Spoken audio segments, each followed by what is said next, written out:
Hello and welcome to Passation TV. If you're joining us for the very first time, please, you know the drill. Subscribe, hit the like button so you can continue to get interesting content on your laptop or your computer or your mobile phone. But anyway, more importantly, this is Passation TV where we analyze the facts. We're logical, reasonable. There's no wishy-washy cackling over here. There's no emotional BS propaganda. What we do is we attempt to analyze the problems facing the country and come up with real solutions for our people. Now today we are going to tackle a situation that has developed with some serious concerns being expressed by Mayor Adams concerning the migrant crisis in New York City. And he has went so far to say that the migrant crisis in its current situation will destroy New York City. Now that's very strong language. This is not someone that's saying, hey, you know what, we're going to figure this out in a matter of time. And he even went further and he said that, look, I'm a solution-oriented person and I've never had a problem where I cannot see a solution to it. I mean, this guy is pretty much crying out and saying, look, there's no sight to the end of the problems that are facing us. And then you have a bunch of people who are saying that, oh, you know what, this guy's overreacting. Well, I don't think he's overreacting at all. And of course, we know who the soothsayers are. We know who the usual suspects are. So, this may sound like a New York story, but it really isn't, because the migrant situation is a country story for the United States. And comments from New York City Mayor Eric Adams at Town Hall this week commented on how the migrant crisis is affecting the city. It's getting a lot of attention. He needs money. And he's out there asking for help. Watch. I don't see an ending to this. This issue will destroy New York City. We have a $12 billion deficit that we're going to have to cut. Every service in this city is going to be impacted. It's going to come to your neighborhoods. All of us are going to be impacted by this. I said it last year when we had 15,000. I'm telling you now, with 110,000, the city we knew we're about to lose. Whoa, so that is some seriously strong language. Okay? I mean, that's incredibly strong language. You're talking about 15,000 to 120,000. Whoa. Whoa, my goodness, that's more than 9 times, almost 10 times. And that, of course, is just an estimate. So we're not sure what the real numbers are. A little dramatic, isn't it? Dramatic? There's nothing dramatic about it. And you have to understand who's saying that it's dramatic. Now remember, where do these immigrants come? What neighborhoods do they come to? They're not going to Joy Behar's neighborhood at all. Okay? They're going to neighborhoods that are already strapped. Seems a bit dramatic. He's got a flair for drama. Yeah, but he's been critical of the Biden administration for months. He doesn't get support. Oh, so there's the problem. There's the problem. That's why he's dramatic. Because he has been critical of the Biden administration. And there she says it. There she exposes herself and truly explains why she says that he's dramatic. It is because he has been critical of the Biden administration. Hey, honesty for once. From the government, he's saying, and the Republicans love this, because this is right up their alley for somebody like a New York sanctuary city to be complaining about. Oh yeah, what happened? I thought New York we were a sanctuary city. We're a sanctuary city. In the 2020 election, oh, we're a sanctuary city. And the guy who said, look, we need to stem the tide of immigrants into the country, and we need to do it now. And we need to stem the tide of drugs into the country that's causing a horrible problem among our youth. And then what everybody says, oh, racist, that guy's a racist. That guy's a racist. Well, guess what? You guys make this racist seem pretty brilliant. Because exactly what he said is exactly what happened. And a nagging question that occurred to us is represented by a New York neighborhood, which has long been a reproach to the nation. But the South Bronx is trying to rise from the ashes. It is a battle to do so. And Ed Rabel spent last week in the battle zone.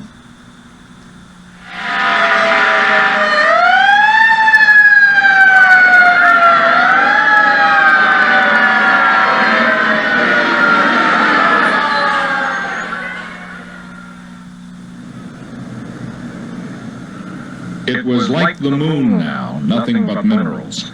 Buildings had collapsed. Their wood had been consumed and their stones had crashed down. Some walls still stood, but windows and roofs were gone, and there was nothing inside but ashes and dollops of melted glass. That is Kurt Vonnegut's description of Dresden after its destruction by American bombers in February 1945. But this is the South Bronx, February 1981. Do you hear this? Do you hear this? That the South Bronx in 1981 looked like Dresden in Germany when American bombers bombed the crap out of Germany in World War II. Okay? Now, if we're not careful, there are people today who are alive who remember what the Bronx looked like in 1981. Okay? And if we're not careful, this is the sort of thing that we are going to revert to in this city.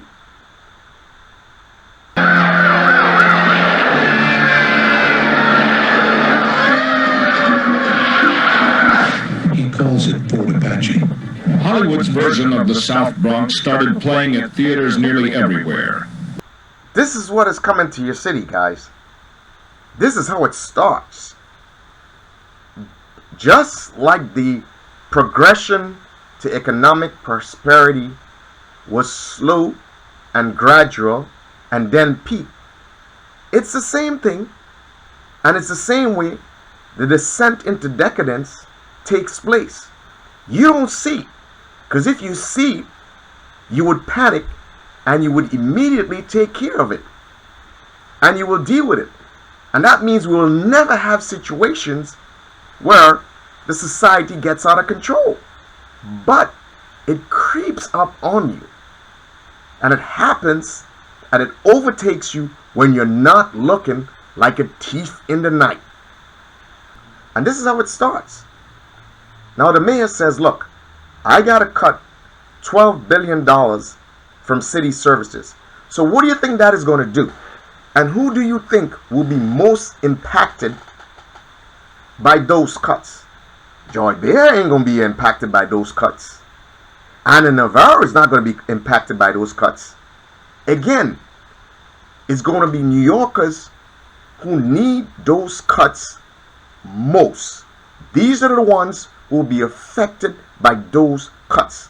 But again, these are the ones who were riled up into believing there was going to be some utopia after we got rid of Trump.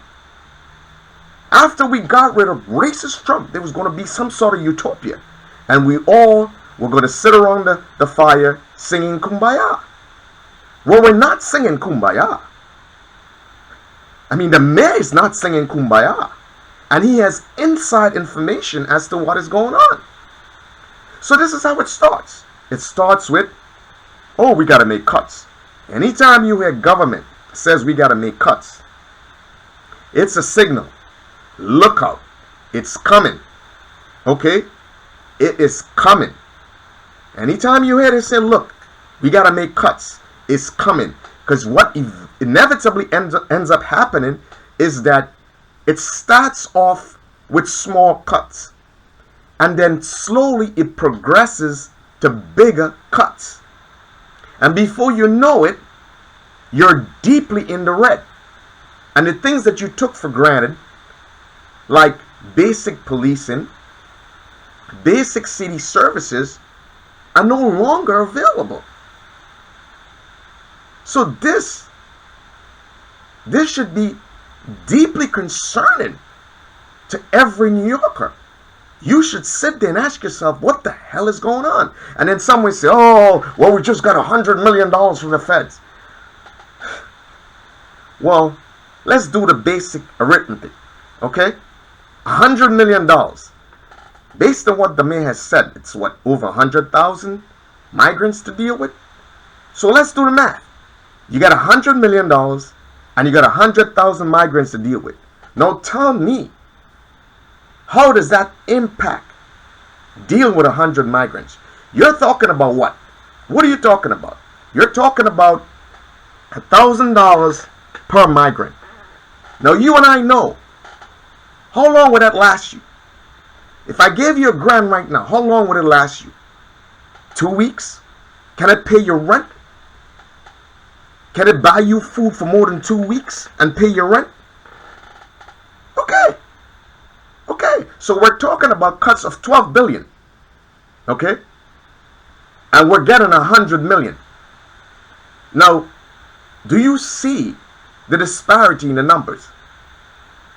And this is New York City. This is liberal town. This is a city that has voted over 90%. 90% for the D's. And this is what you get? This is what you get?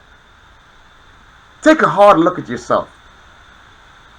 And ask yourself for the level of support for helping sabotage the last administration. And it was in some respect a sabotage. We all went in the street, got all riled up, burned buildings, disrespected, dishonored, hard-working police officers. And for what? What was the reward? I'll tell you the reward. You know what the reward was? An increase in crime, almost 30%. A flood of migrants that we're unable to deal with. And yet still, we were demonizing the guy who was trying to offer a solution to the problem. Everybody knows that there's always going to be legal and illegal migration. This is America. Everybody wants to come to America. So we know that there's no way you're going to stem the tide, totally stem the tide of flow of migrants into America. Okay? Everybody knows that. Because in some respects, we depend on migrants. But what you're talking about something that has never been seen. You're talking about a flood, an unrestricted flood, an avalanche of people coming into a city. So what it doesn't give you a chance to react. It doesn't give you a chance to deal with the problem. We're not prepared to deal with the problem. We're prepared to deal with the usual, the normal migrant flow. But with such an immense spike, I don't care how good your city is, I don't care how much money you have, there's just not the ability to deal with this, the level of intensity of the flow of migrants in such a short space of time. And that is the problem. Oh, I want to leave this on the screen for a minute. Well, look at that picture. Look at that picture. Well, let's get, of course, I always love the brilliant response that Ana Navarro gives and her explanation of the whole situation. Let's listen to what she has to say. Her brilliant response. And there it is. So listen, there are four countries that are providing where most of these migrants are coming from. One is Venezuela, where there is a communist dictator, Maduro. Another is Nicaragua, where there is a communist dictator, Ortega. Another is Cuba, where there is a communist dictatorship of over 60 years. Well, I don't understand. Now you're complaining about communists? I thought you guys loved communists. I thought you guys loved the commie doctrine. What happened? Another one is Haiti, where it's complete bedlam, violence, danger, war. And so this is not a federal problem, this is not an American problem, this is a regional problem, this is a world problem. Oh, this is a regional problem. This is a world problem. Well, is the region going to deal with it? Is the world going to deal with it? Oh, let me guess. No, New York City has to deal with it. America has to deal with it. And while we're playing politics over this issue, this is how they are dealing with it on the other side of the pond. They are not playing around. Over the last month, the Home Secretary and I have studied every aspect of this issue in detail, and we can now set out 5 new steps today. First, our policing of the Channel has been too fragmented, with different people doing different things, being pulled in different directions. So we will establish a new, permanent, unified Small Boats Operational Command. This will bring together our military, our civilian capabilities, and the National Crime Agency. It will coordinate our intelligence, interception, processing, and enforcement, and use all available technology, including drones for reconnaissance and surveillance, to pick people up and identify and then prosecute more gang-led boat pilots. And there you have it. Senat is not playing around. There you have it. I mean, this is like an extensive civilian and military operation to stem the flow of immigrants into Great Britain. This is what they're doing. And what are we doing? We opening the borders wider. And what are we doing? Sitting on our asses doing nothing about it. And he goes further. He's prepared to do anything. He's prepared to do whatever it takes by any means necessary to solve this problem. But oh, he's not a racist. Trump is a racist.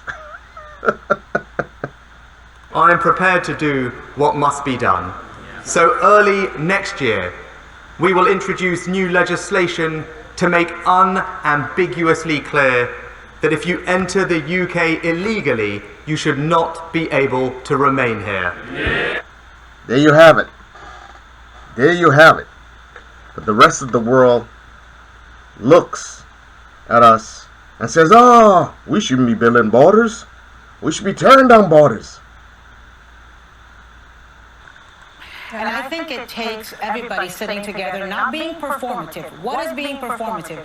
Sending busloads of migrants to Kamala Harris's house or to Martha's Vineyard, or what Greg Abbott just did, the governor of Texas just did, putting those drowning devices inside the Rio Grande, to cause harm, which the federal courts said were illegal and he needs to get rid of.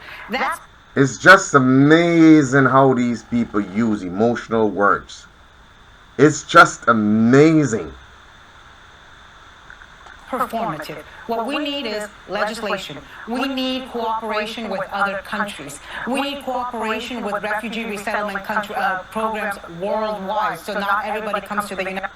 Oh, so this is what we need. But in the meantime, what should we do?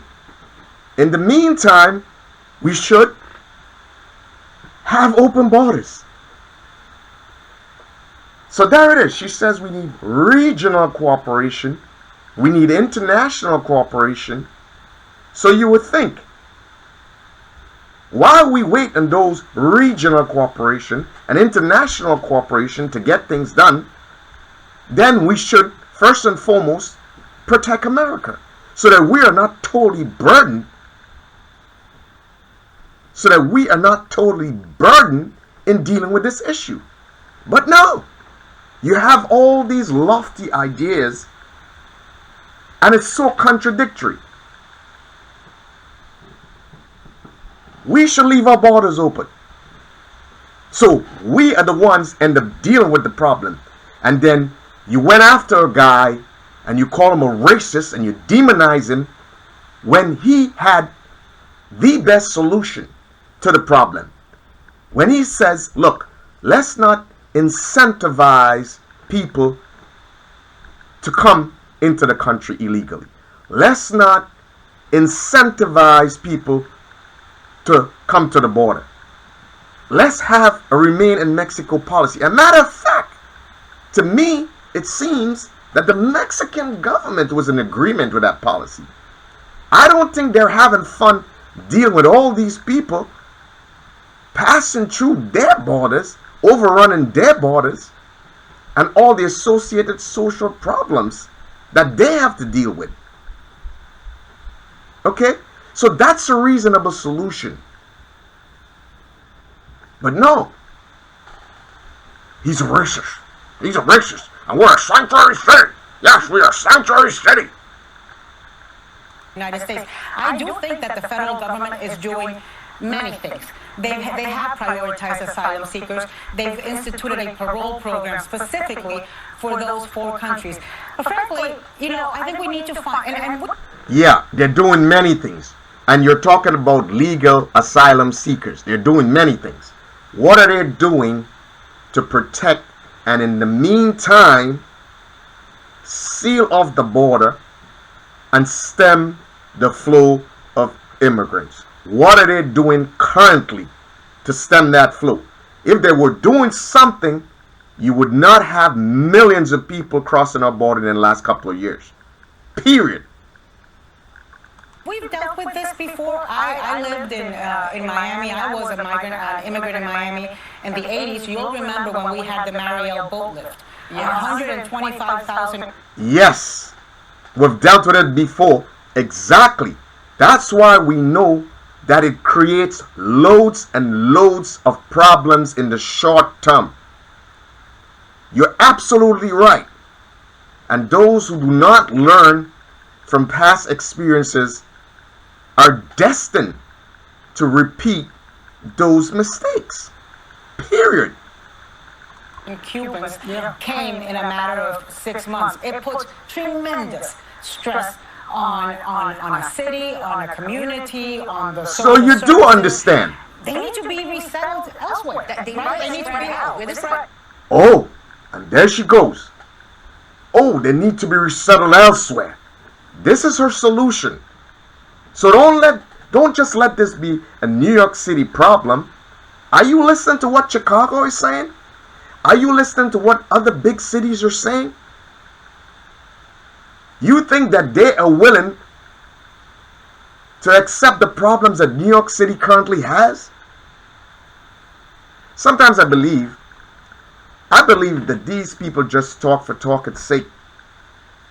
And they talk with no reason and no logic. I mean, I don't expect them. I mean, I understand this show's what? For entertainment? I understand the audience that they cater to. So I don't expect reason and logic in what they say. Massive country. Well, and it's only going to get worse with global warming and climate change because people can't live in... Ha! Amazing! Freaking amazing! Whoa! There you go. Joy ties in the global warming into the immigration issue. Oh, we can't forget global warming. She ties in the liberal talking points into the migrant crisis. Brilliant. Oh, let's talk about global warming. Oh, here's an opportunity to talk about global warming. And that's the reason why the migrants are crossing the border. It's because of global warming. Well, again, it's contradictory. You said it's global warming. So guess what? Is it just global warming in their country? Or is it global warming here also? So are they escaping global? I mean, the word is global. So if you're concerned about global warming, you would think that just maybe you might want to stay where you are and make, as you guys say, it's all about the environment, and make your environmental changes wherever you are to help with the global warming, instead of leaving where you are and going to another place that is also affected by global warming and expect that all of a sudden global warming will disappear. Are you guys listening to these people? I mean, it's just freaking amazing. Whoa. Certain parts of this world, and we'll all be going to. The interesting thing is, this is a great thing. This should be a great issue for Republicans. I mean, in terms of Cubans, Cuban Americans are voting for Republicans by and large, right? Especially because of that vote list, and because they feel like this country. Yes, and those very Cuban Americans who have worked tremendously to develop the country and to develop Miami, do you think that they like illegal immigration? Do you believe that they love illegal immigration? Ask them. You should ask them what they think. And there is no comparison. Again, we're talking about intensity. We all know there's nobody more than I who loves immigration and love migrants. Okay? But we're talking about intensity. We're talking about sustainability. And currently, this is not America in the early 80s. We know there's a global recession. We know resources are tight. The economy is not the same economy. We're dealing with inflation. So the things that we could have done 30 years ago or 40 years ago, we're not capable of doing it in 2023. This is something that we got to understand. And that is exactly what Mr. Trump was trying to tell them. It's not the same country. We cannot do the things we used to do. We cannot spend money wildly. That is why he was encouraging, to divert a little, that's why he was encouraging NATO, hey, you guys got to chip in. We can't carry this load alone anymore. Even on an individual level, people understand that. There was a time that I had friends who would invite me to parties every weekend. No. Hey, how many people are throwing parties every weekend? You can't even get them to throw a party once a month. And then when you go to the party, guess what? They probably only have a few chicken wings. Country gave them a step up. Yet Republicans are the ones that are shipping them off. Yeah, shipping them off. The problem is we're all. They're shipping them off because you are the ones, you guys were the ones who were boldly, we're a sanctuary city. So if you say you're a sanctuary city, guess what? You know something that we don't know. You're able to absorb all the immigrants coming in because you're a sanctuary city, yeah. But a lot of people didn't realize all this was just hype talk. And New Yorkers should have known better, because we know hype when we hear hype. But guess what? We were so emotional that we all drank the Kool-Aid and the jizz. And like, oh yeah, yeah. Now, guess what? We're paying for it like if we're being kicked in the wazoo. Huh? Like we're being kicked in the wazoo. Also having in schools, we have a teacher shortage. Yeah, but we have like 20,000 new students hitting the New York City school systems with no Spanish-speaking helpers to help these kids learn. I mean, like, we don't have the resources. Oh, look at their eyes. Look at the body language. Somebody's speaking truth. And look at their eyes. Look at their eyes. Somebody finally tried to say something that, look, it's a question of sustainability. Can we deal with this with the current resources that we have? No, we can't. Guys, I want you to think about this. I want you to take a look at this situation and understand that we are in for some major problems. Be prepared, because this is not going to get better. Okay? This is not going to get better. 100 million is not going to do anything for us. And sadly, like Mayor Eric Adams, I don't see an end in sight for this situation. And on that note, this is Precision, where the conversations are real. We look for real solutions, and we identify existing problems. If you enjoyed this, you know what to do. Subscribe, hit the like button, and let's do it again. Make a comment, let me know what you think, and looking forward to having another discourse on this issue.